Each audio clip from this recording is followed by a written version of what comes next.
मुस्लिम personal law board ने धमकी दी है कि अगर मुश्किल वक्त में आप हमारा साथ नहीं देंगे, हम नीतीश कुमार और चंद्रबाबू नायडू दोनों को धमकी दी है कि अगर मुश्किल वक्त में आप हमारा साथ नहीं देंगे, हमारे वोट से आप मुख्यमंत्री बने हुए हैं और वक्फ संशोधन अधिनियम बिल अगर पास हो गया तो याद रखिए हम तो जाएंगे लेकिन आपको भी लेकर जाएंगे।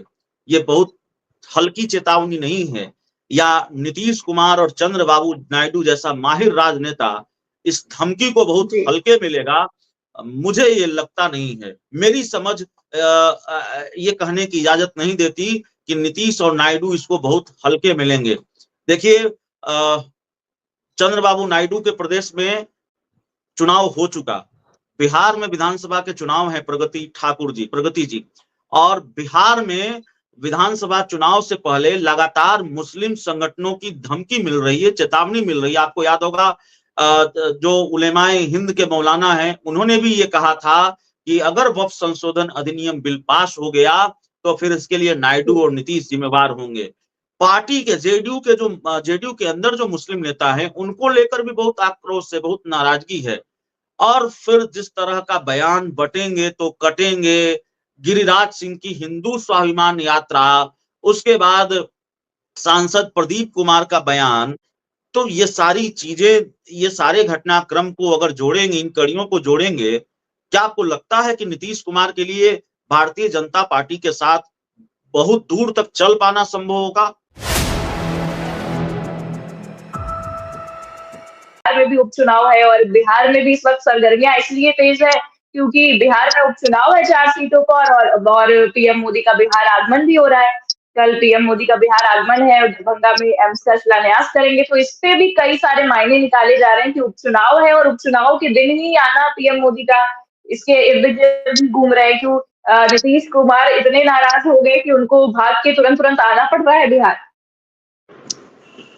देखिए एक खबर हमने आज पहले भी चलाई है, आज भी चलाई है, पहले भी चलाई है।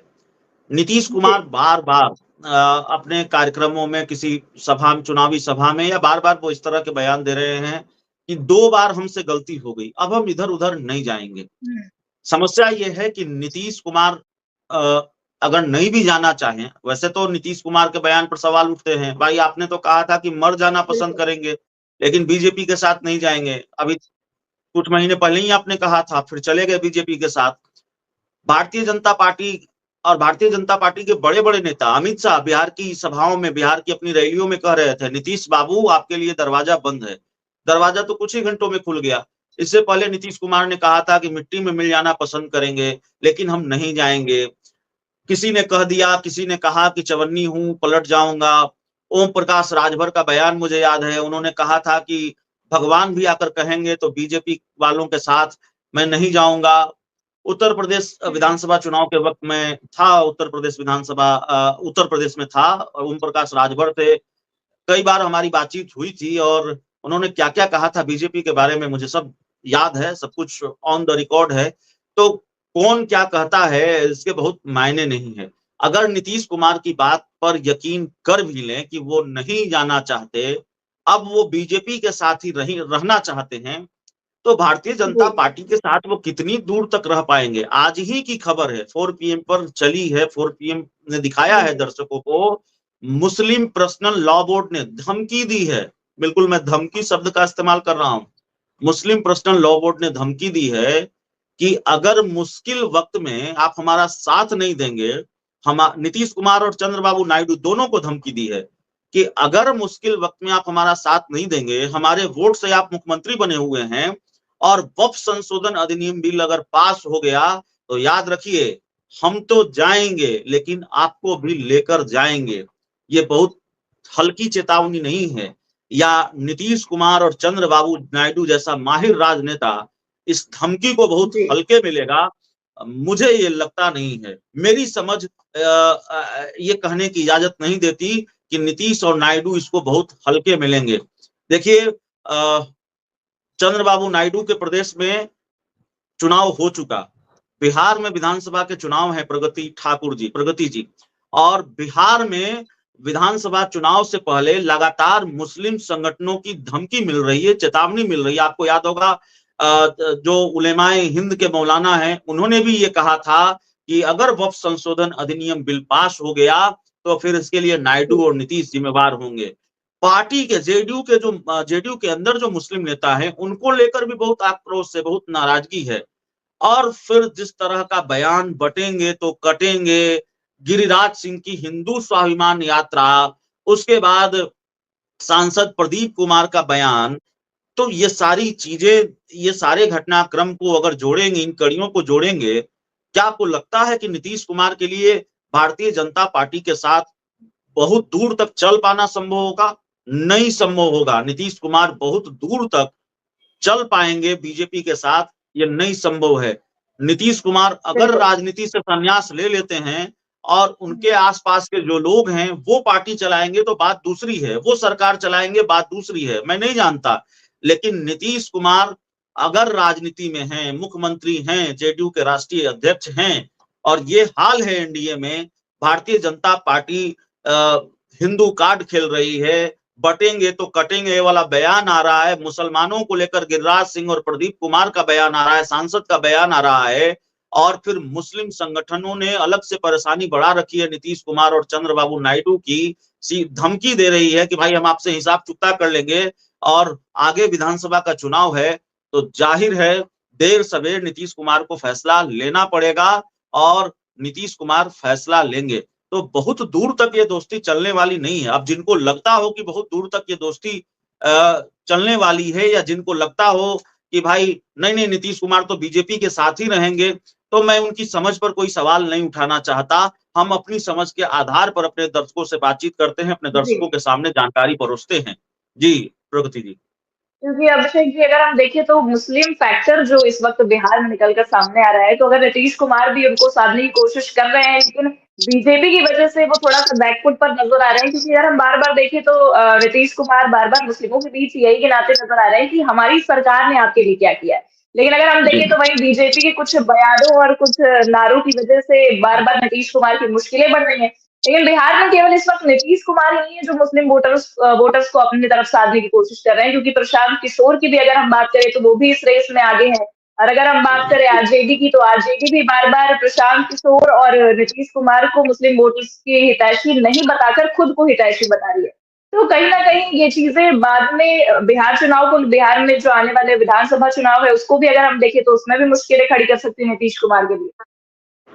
देखिए, एक तरह से भारतीय जनता पार्टी ने बिहार उपचुनाव में नीतीश कुमार का खेल खराब किया है, नुकसान पहुंचाया है मेरी समझ से, और जो आरजेडी है उसकी मदद की है भारतीय जनता पार्टी ने, आरजेडी का काम आसान कर दिया है। इसलिए आप जो कह रही थी बात सही है। भारतीय जो बेलागंज सीट है, बेलागंज सीट में नीतीश कुमार ने बड़ा दाव चला, 4 में से एक ही सीट जेडीयू लड़ रही है, बेलागंज की सीट, और नीतीश कुमार ने दाव चला, यादव उम्मीदवार उतारा आरजेडी ने, सांसद हैं आरजेडी के सुरेंद्र यादव, उनके बेटे विश्वनाथ यादव को आरजेडी ने चुनाव मैदान में उतारा, तो नीतीश कुमार ने भी एक यादव उम्मीदवार, यादव वर्सेस यादव की लड़ाई वहां बना दी, मनोरमा देवी को चुनावी मैदान में उतार दिया। अब प्रशांत किशोर की वजह से आरजेडी पर खतरा था। प्रशांत किशोर ने मुस्लिम कार्ड खेला, उन्होंने मुस्लिम उम्मीदवार उतार दिया, वहां पर पहले से तय था कि मुस्लिम उम्मीदवार वो उतारेंगे, तो मुस्लिम उम्मीदवार उन्होंने उतार दिया बेलागंज में। डर ये था कि अगर मुस्लिम वोट छिटकेंगे या कुछ मुस्लिम वोट अगर, या अच्छी खासी संख्या मुस्लिम वोट अगर जेडीयू के साथ चले गए, तो जाहिर तौर पर जहां से 35 सालों तक आरजेडी जीतती रही है वो सीट आरजेडी से छीन जाएगी और जेडीयू जीत जाएगी।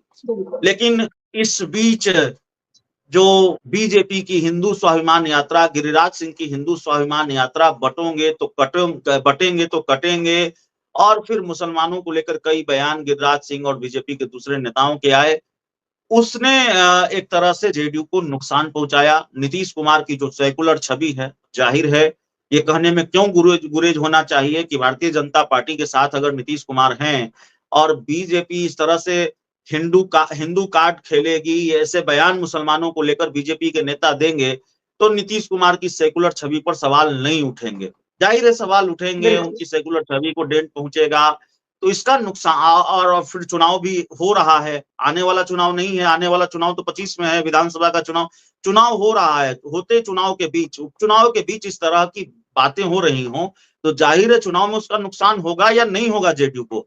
तो आरजेडी के सामने जो खतरा था कि मुस्लिम वोट छिटक जाएंगे या कुछ मुसलमानों के वोट में नीतीश कुमार सेंधमारी कर लेंगे और जेडीयू सेंधमारी कर लेगी, या प्रशांत किशोर कोई बड़ी सेंधमारी कर लेंगे, तो मुझे लगता है कि नहीं हो पाया है और इसमें बीजेपी ने भी नुकसान पहुंचाया है। और फिर मुस्लिम वोट उसी तरह से इंटैक्ट है आरजेडी के साथ, उसी तरह से मुस्लिम यादव वोट एकजुट है जैसे पहले रहा करता था। थोड़ा बहुत तो छिटकेगा, प्रशांत किशोर ने इतनी कवायद की है तो जाहिर है प्रशांत किशोर को थोड़ी बहुत कामयाबी तो मिलेगी, लेकिन इतनी कामयाबी नहीं मिलेगी कि आरजेडी को बड़ा नुकसान हो जाए या आरजेडी के हाथ से ये सीट छीन जाए। तो 23 नवंबर को बेलागंज कौन जीत रहा है ये रिजल्ट बताएगा। मुझे लगता है कि आरजेडी के लिए कोई बहुत बड़ा खतरा बेलागंज में नहीं है, और खतरा अगर नहीं है तो ये एक तरह से बीजेपी की वजह से भी आरजेडी को थोड़ी मदद मिली है। कई बार राजनीतिक दुश्मन ही ऐसा काम कर जाते हैं कि वो एक तरह से मदद जैसी बात हो जाती है। तो बीजेपी तो है आरजेडी की राजनीतिक दुश्मन, बहुत कट्टर दुश्मनी है लालू यादव और भाजपा में, लेकिन बीजेपी की जो बेचैनी रही सीमांचल के इलाके को साधने की, हिंदू हिंदू करने की, हिंदू कार्ड खेलने की, उस बेचैनी की वजह से नीतीश कुमार को नुकसान हो गया।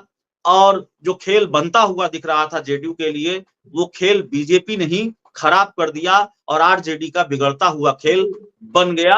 हालांकि लालू यादव ने कोई कसर छोड़ी नहीं, इसके बावजूद कल भी वो प्रचार करने के लिए गए थे बेलागंज में, और लालू यादव अंत तक इस कोशिश में लगे रहे कि नहीं, किसी भी हाल में गढ़ नहीं छिटकना चाहिए। तो गढ़ का जो फैसला है वो 23 नवंबर को आएगा, लेकिन जेडीयू के लिए कोई बहुत अच्छी खबर बेलागंज से आने वाली है ऐसा मुझे नहीं लगता है।